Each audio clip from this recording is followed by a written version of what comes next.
Movie शुरू होती है।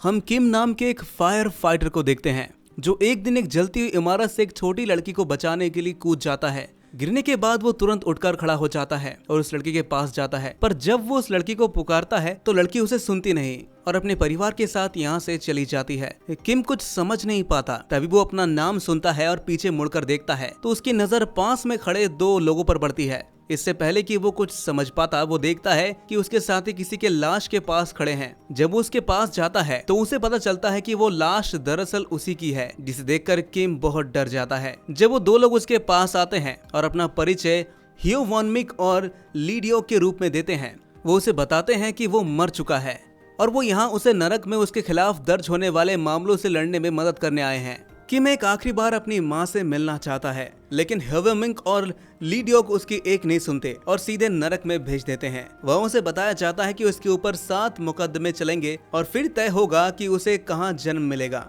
नर के बाहर किम की मुलाकात गैंग से होती है, जो उसका तीसरा गार्डियन है। गेट पर पहुंचकर लीडियोक किम की परछाई एक मूर्ति के मुंह में डालती है और पता चलता है कि किम दरअसल एक पैरागन है, मतलब उसने अपनी जिंदगी बिल्कुल सही ढंग से जी है, जिससे सभी बहुत ही खुश होते हैं क्योंकि किम पिछले 422 सालों में पहला पैरागन है। फिर वो लोग पहले मुकदमे के लिए हेल ऑफ मर्डर जाते हैं। वहाँ किम पर जानबूझकर या गलती से किसी की जान लेने का आरोप लगाया जाता है। किम चुपचाप राजा जिनवोंग के सामने खड़ा हो जाता है, जिसके बाद नर के 2 वकील किम की जिंदगी का एक ऐसा किस्सा बताते हैं जब उसने अपने साथी को जलती इमारत में छोड़ दिया था, जिस वजह से उसकी मौत हो गई थी। वो कहते हैं कि किम आसानी से अपने साथी को बचा सकता था, इसलिए उसे 50 साल की सजा होनी चाहिए। लेकिन तभी गैंग उस हादसे को फिर से दिखाता है और बताता है कि किम अपनी साथी की मदद करना चाहता था, लेकिन तभी उसके पास में फंसे लोगों के रोने की आवाज सुनाई दी उसे। तो उसके साथी ने किम को कहा कि वो पहले बाकी लोगों को बचाए। किम सभी को बाहर निकालकर वापस आया भी तो उसके साथियों ने उसे रोक लिया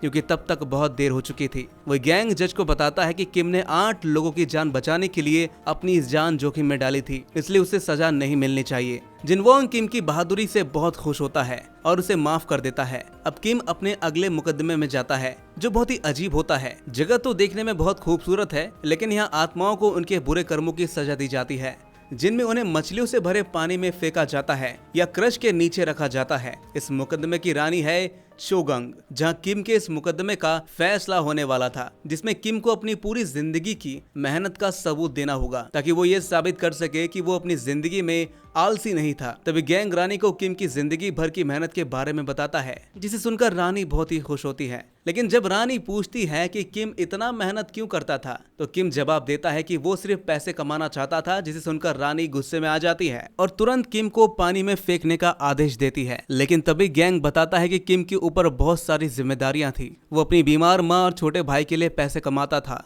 रानी किम की कहानी सुनकर अपना फैसला बदल देती है और वो भी किम को माफ कर देती है। जब वो लोग किम को अगले मुकदमे के लिए ले जा रहे होते हैं, तभी कुछ खतरनाक जानवर उन पर हमला कर देते हैं। इसका मतलब है कि किम के परिवार में किसी की मौत हो गई है और उसकी आत्मा बदला लेने के लिए धरती पर घूम रही है, जिसका असर किम पर चल रहे मुकदमों पर भी पड़ने वाला है। किम को लगता है कि शायद उसकी माँ की मौत हो गई है क्योंकि वो पहले से बहुत ज्यादा बीमार थी, जिस पर गैंग बताता है कि उस आत्मा को मुक्ति देने का सिर्फ एक ही तरीका है, मरे हुए व्यक्ति की लाश को ढूंढकर उसका अंतिम संस्कार करना, ताकि उसकी आत्मा को शांति मिल जाए। इसलिए गैंग लाश ढूंढने धरती पर जाता है और बाकी गार्डियंस किम को अगले मुकदमे के लिए ले जाते हैं। इस मुकदमे में एडमिरल टीसन किम के झूठों का हिसाब लेगी और उसी के हिसाब से उसे सजा मिलेगी। वही वकील किम के खिलाफ 98 झूठे पत्र पेश करता है, जो उसने अपने मरे हुए साथियों के बच्चों को लिखे थे, और उसने जीएन नाम की एक लड़की को भी ऐसे कई पत्र लिखे थे, जो उसके एक साथी की बेटी थी, जिसके मरने के बाद भी किम उसकी तरफ से उसकी बेटी को लेटर्स लिखता था। इसलिए वकीलों का कहना है कि किम ने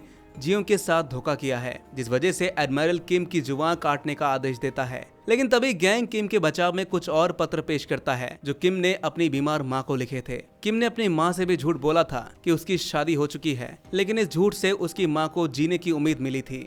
और ऐसे ही कुछ जीन के केस में भी हुआ था। अगर जीन को पता चल जाता कि उसके पिता मर चुके हैं, तो शायद वो जिंदा नहीं रह पाती, जिसे जानने के बाद एडमिरल किम को माफ कर देती है। वहीं उधर धरती पर किम को किम की माँ मिलती है, जो कुछ बोल नहीं सकती। वो किम को श्रद्धांजलि देने के बहाने से उसके घर जाता है और किम के भाई सुहोंग की आत्मा को किम की फोटो के सामने जल रही अगरबत्तियों में छिपा हुआ पाता है। लेकिन जब गैंग उसके लाश के बारे में पूछता है तो वो आत्मा भाग जाती है। इसके बाद गैंग जब उसे पकड़ने की कोशिश करता है तो वो नाकामयाब होता है। वहीं फिर गैंग नर्क में किम से मिलता है और उसे बताता है कि उसकी माँ और भाई दोनों ठीक हैं, जिसे सुनकर किम बहुत ही खुश होता है। किम के जाने के बाद गैंग बाकी गार्डियंस को सच बता देता है। असल में वो किम का ध्यान मुकदमे से हटाना नहीं चाहता था। अब किम अगले मुकदमे की तरफ जाते हुए किम ली डियोक को बताता है कि उसने अपनी माँ को कुकर तोहफे में दिया था और उसमें एक चिट्ठी भी रखी थी जिसमें उसने सब कुछ सच सच लिखा था। वहीं धरती पर गैंग सुहोंग के आर्मी स्टेशन पहुंचता है और उसे पता चलता है कि सुहोंग को भगोड़ा घोषित कर दिया था और आर्मी वाले उसकी तलाश कर रहे हैं। असल में सुहोंग की नौकरी कुछ ही दिनों में खत्म होने वाली थी और इस बात पर गैंग को विश्वास नहीं होता, इसलिए वो अपना रूप बदल कर लेफ्टिनेंट पार्क के पास जाता है जिसने सुहोंग को ड्यूटी पर भेजा था। उसके साथ बात करते ही उसे लगता है कि यह आदमी झूठ बोल रहा है।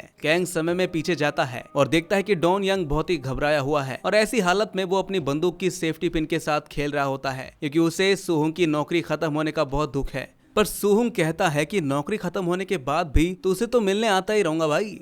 साथ ही वो डॉन यंग को अपनी बंदूक ठीक से पकड़ने के लिए कहता है और तभी अचानक डॉन यंग गलती से ट्रिगर दबा देता है जिस वजह से सुहोंग के पेट में कई गोलियां लग जाती हैं। जिसके बाद डॉन यंग पार्क के पास ये बात बताने जाता है जो सुहोंग की मदद करने के बजाय डॉन यंग के साथ मिलकर उसको जिंदा दफना देता है। वहीं अब गैंग सुहोंग की लाश ढूंढने निकलता है लेकिन वो उसे जलाने के बजाय उसकी मदद करना चाहता है। वही हम नर्क में देखते हैं कि हमयोन वीक गलती से किम को उसके भाई के बारे में सच बता देता है और वहीं गैंग को सुहोंग की आत्मा एक क्लब में मिलती है।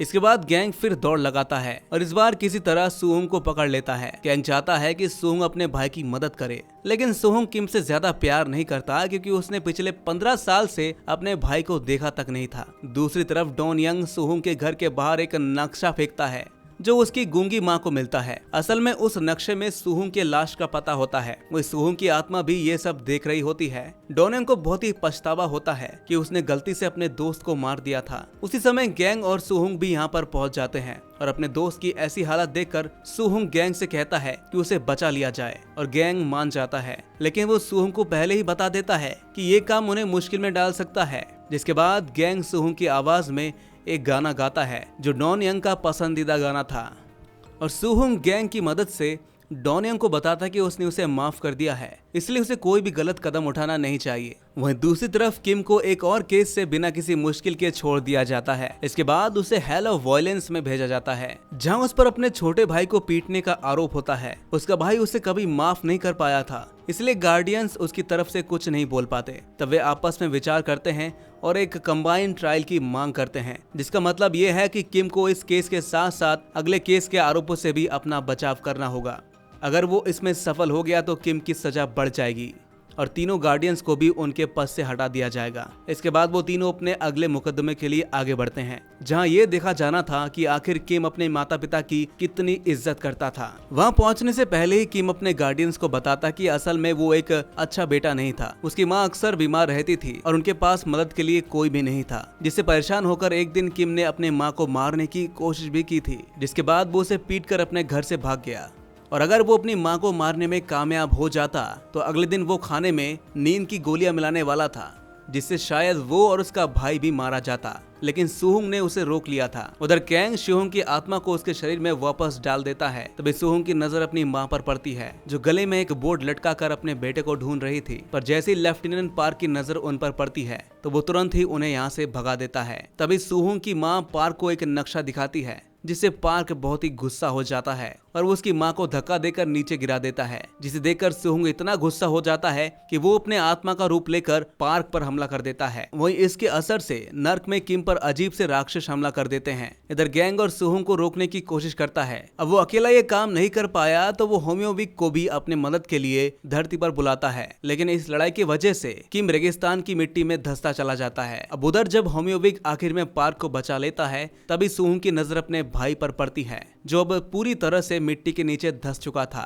ये देखकर सुहोंग अपने आप को खुद शांत करवाता है और तभी किम का आखिरी कोर्ट आ जाता है जहां उसके आखिरी मुकदमे का फैसला होने वाला था। राजा के मुताबिक किम ने अपनी मां को मारने की कोशिश की थी, इसलिए उसे सजा मिलनी चाहिए। लेकिन तभी ली डियोक किम के बचाव में कहती है कि जब उसने ऐसा करने की कोशिश की थी तब उसकी मां सो रही थी, लेकिन राजा दिखाता है कि किम की माँ जाग रही थी और वो किम की खुशी के लिए अपना बलिदान देने को तैयार थी, जिसे सुनकर किम बहुत रोता है और वो किसी भी सजा के लिए तैयार होता है। पर जैसे ही राजा उसे सजा सुनाने लगते हैं, पूरा कोर्ट हिलने लगता है। असल में सुहुंग एम्बुलेंस में बेहोश पड़ी किम की माँ के सपने में पहुंच जाता है और वो अपनी माँ को उस रात के बारे में याद दिलाता है। वो बताता है कि किम ने उसे मारने की कोशिश की थी, लेकिन वो ऐसा कर नहीं पाया था।